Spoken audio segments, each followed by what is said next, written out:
name's Bradley Smith, and in 2002 my high school friends and I started work on HTLR III. My friend David and I first had come up with the concept for HTLR in 1999. It started as a bunch of stupid drawings in electronics class and soon turned into a short animation, which I made by faxing pictures from my dad's fax machine to my dial-up modem, colouring them digitally, and then putting them against dialogue. This sequence formed the opening part of the first cartoon. HTLR Luxembourg 1999 didn't have a script. We learnt as we went along, and the whole thing came together very quickly. We used the opportunity of a Year 9 Social Studies assignment to show the cartoon to our class, much to the horror of our teacher, who we didn't like very much anyway. In 2000, my friend John joined David and I to write the script for the second cartoon. At the time, we planned to each take charge of and animate separate storylines and then mesh them together. David was going to produce Lee Woo in New York, and John had planned to make a stop-motion Lego short called MacGyver, featuring the then Fijian leader George Speight. Ultimately, these storylines were never completed, and even the feature, Operation Egypt, was cut short in order to finish by the end of the school year. When I was in Year 12, my gaming buddies and I decided to make a third HTLR cartoon, with a whole group of voice actors and an ambitious half-hour running length.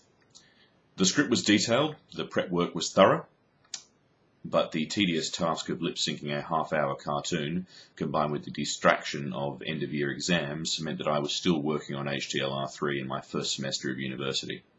By that time, my studies were in full swing. My resolve to finish the cartoon had gone. I felt that too much time had passed since it was written. Many topical jokes were no longer relevant, and I just didn't have the time anymore. So HTLR III in its final form ends roughly halfway through the story. Despite deep regrets, I never went back to complete it. The good news, though, is that the script, the audio, and lots of bits and pieces still survived, and I'd like to take you through the second half of HTLR III now. We return to the story as Agent Simon tries to interrogate Zan's mum, who he kidnapped earlier in the episode. When is it? I asked you a question, bitch! Kopi Annan has just entered the room to observe, and interrupts Simon when his shouty, shotgun-firing methods fail to intimidate Zan's mum. Ah! Shut up, Simon! It's at this point that HTLR interrupts the scene by radioing the UN headquarters. Kopi and HTLR exchange insults. Don't patronize me, you curry-munching cockass! And then HTLR shouts a long, rambling declaration of war in pidgin German. Deutschland ist ein Krieg mit den Nationen. Wir stehen nicht, bis Luxemburg von ihrem linken Flügel frei. Simon turns back to Zan's mum and demands information by screaming in her face. When are they going to attack? In 2 days! Fucking hell, Simon! You need to clean your teeth! She reluctantly gives away the date of the German attack, and the UN cronies scramble to raise an army of their own. The next day, we find HTLR driving Mr. Zan and Baron von Pringle to a rave party as part of a cunning plan to recruit new soldiers. Where did you put the persuasion tablets? You mean the ecstasy? After a long night of European dance music, ecstasy tablets and Pringles, HTLR invites the mostly British backpacker ravers to join his mighty army. The morning after, all three have a terrible hangover. I think we might have had too many of them funky polo mints last night. I didn't touch them. I spent the night eating those damn Pringles. Pringle, you bastard. Returning to Baron von Meekel's story arc, he and his Lebanese friend Abdul are walking through a crowded marketplace after their earlier close encounter with Craig Wicks. Meekel is still dressed as an Arab. Suddenly, Meekel spots what looks like HTLR's helmet in the crowd. Say, do I know you? Watch out, Fergus, it's a trap! He cannot resist the temptation for revenge. Demasking to spring his trap, he's shocked when HTLR's doppelganger does the same, revealing it was a trap set by Craig Wicks all along. Anyone else want to be a hero?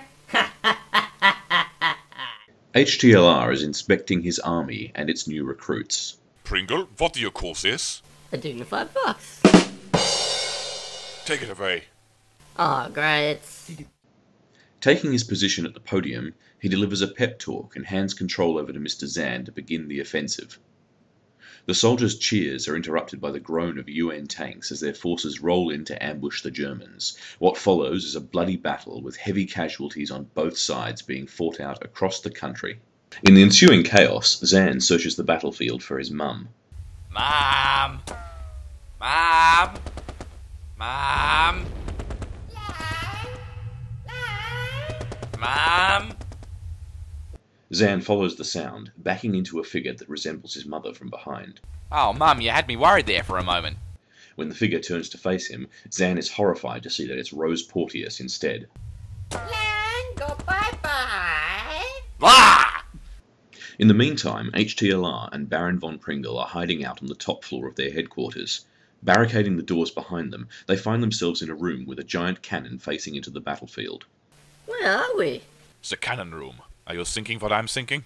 I hope not. Hatching a contingency plan, HTLR dresses Pringle up to look like Osama bin Laden. Pringle, put on this fake beard. Oh no, it's done a bit of itching.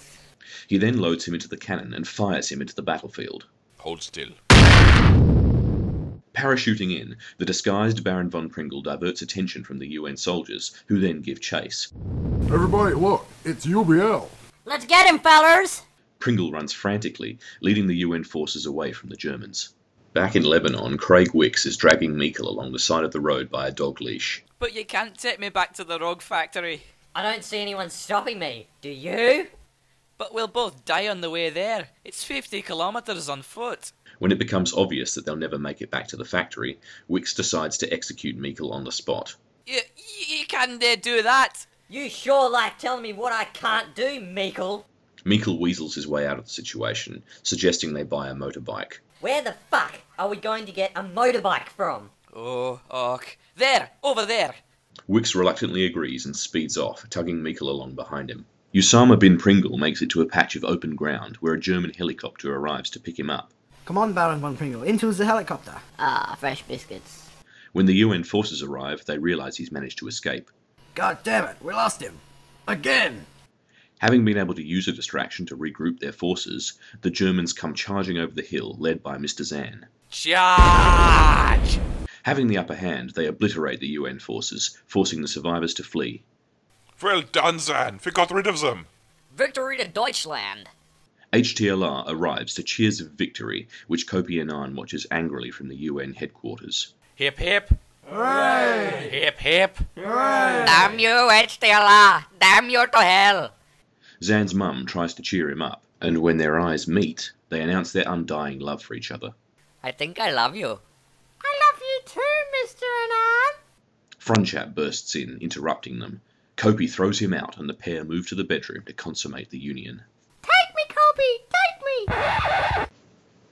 With the main story concluded, attention turns back to Craig Wicks as he stops the motorbike. Meikle, stay put. I need a piss.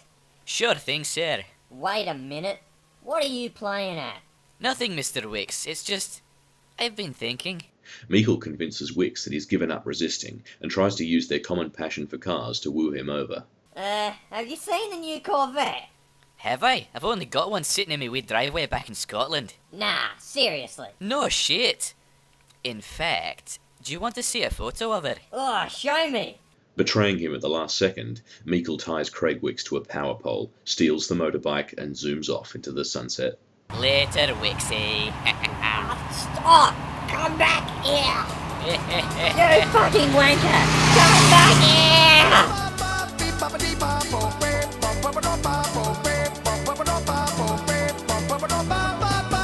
I'm calling out from Scotland. I'm calling out from Scotland's world.